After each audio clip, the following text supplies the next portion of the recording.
Since we've come about 50 years from then, I wanted to ask you about the, let's say, the impact of the 60s, the 1960s psychedelic and other revolutions on current times. In what sense, impact? What sense?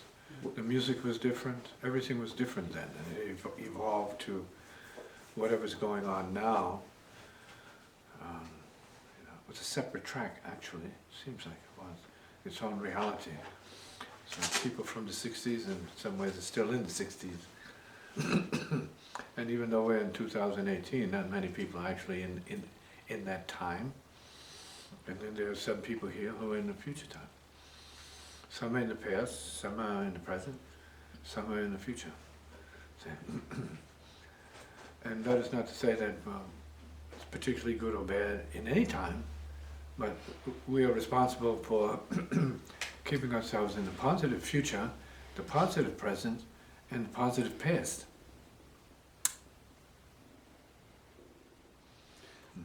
So in that period, it was the only period I know of where people were specifically in large groups talking about consciousness expansion and spiritual awakening and these kind of things, and looking at other philosophies and such. Well, those who had no consciousness were concerned with consciousness expansion then. See, but consciousness expansion is continuous. See, it was then, it was 10,000 years ago, and it's now, and it will be in the future. See, so you have people that specialize in open-mindedness, universal consciousness, and spiritual issues, spiritual practice and spiritual realization. So that you're actually out of time, you're not part of time, or subject to the times, or merely the times as such. Mm-hmm. So the whole point to expanded consciousness is to have a universal view of what is true and what is real. That's now. So some people use certain means to get to it then, and some people use certain means to get to it at the turn of the century, last century, hundreds of years ago, thousands of years ago, and some people are going through changes now that are adjusting their consciousness from limited consciousness to unlimited or infinite consciousness. That's our potential at all points, anyway. Do you see consciousness expansion fitting into a kind of mass movement or group activity like it's... Well, you have meditators that are part of their consciousness expansion or consciousness probing, right? Exploring consciousness. See? Not as a quantity, but as a quality. So we need to explore the quality of our consciousness and see if it's good for us or not. So then it's the quality of consciousness, not the quantity or expansion as such of consciousness. See, but the essence of consciousness seems to be the more important thing. What is the essence of consciousness? See, now, as it has been, as the potential of the human spirit, always. So where do psychedelic drugs fit into consciousness? You mean they had their time? Do they have their time? Yes. It's an individual, you might say, issue. See, we use different things to expand consciousness. Meditation is one. Some of us like to use music to expand consciousness. Others read philosophy to expand consciousness. See? Others use human experience. Some may use relationship to expand their consciousness. See? Some climb mountains to expand their consciousness. See? Some explore the ocean to expand their consciousness. See? And some study any number of topics for the expansion of their consciousness or the increase of their intelligence, which is more the case. So expansion of consciousness. How do you increase your intelligence, so to speak, which is never really a fixed quantity, regardless of what the scientists say about it. See? Because it's a form of infinite consciousness and potential. And that's what we're here to test for ourselves and know for ourselves. See? Are we on the track towards infinite potential for ourselves as individuals? Are we into agreement with, let's say, limited consciousness programming, which is what culture and history are all about to a greater degree than is known or thought about as such. Do things like LSD put people on, let's say, a fast track to mind expansion? Yoga, breathing exercises, and meditation techniques are, let's say, the recommended track. It's a slow track, but it's a sure track to do that. There are lots of people who had experiences with the psychedelic phenomena of the 60s, but also if you're talking about native culturing, then that's not something that happened in the 60s, that's something that's happening all the time. So you have native medicines that could be considered, let's say, given to mankind for the purpose of healing. Healing, not necessarily consciousness expansion, right, going out of your mind, but really basically to heal. The herbs are given to us, all the herbs of the earth are given to us for healing, although some of them are poisonous and toxic, more so than not. See? Others some are, some are not. See? Relationships are toxic, politics are toxic, music can be toxic, anything can be toxic, but then the natural trend is to tend towards what is benign and healing.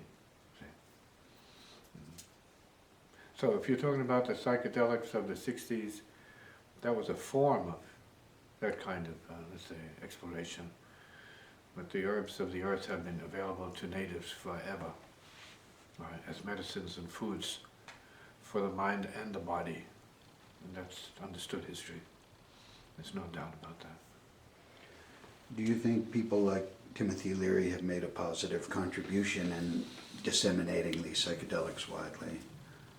I would say he was a pioneer of consciousness in his way, and we have now the Lamas as pioneers of consciousness. The Dalai Lama is a pioneer of consciousness.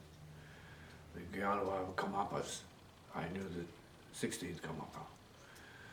And you have the 17th continuation of the cycle of Karmapas. They're promoting the expansiousness or deepening of consciousness into heart awareness, equaling compassion, see, and enlightenment. So these are, I think, the mind expanders of the New Age now.